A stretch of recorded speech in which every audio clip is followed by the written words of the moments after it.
Hi guys, welcome back to our channel. This week we had some fun trying out some couples poses. Here's a few of our favorites.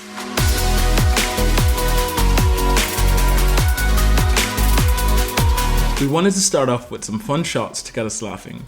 So after setting the self timer, we played around with all the lifts that we could think of.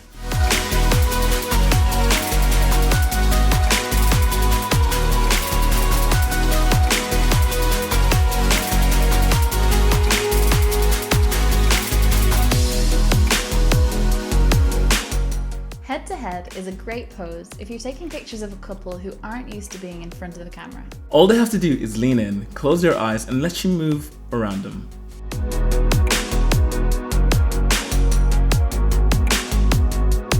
For these shots, we actually did the exact same pose every time, but just changed the perspective of the camera. Side on, over Neve's shoulder, and over mine.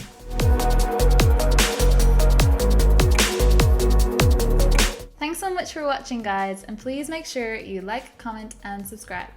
See you next time. Grant. Beauty.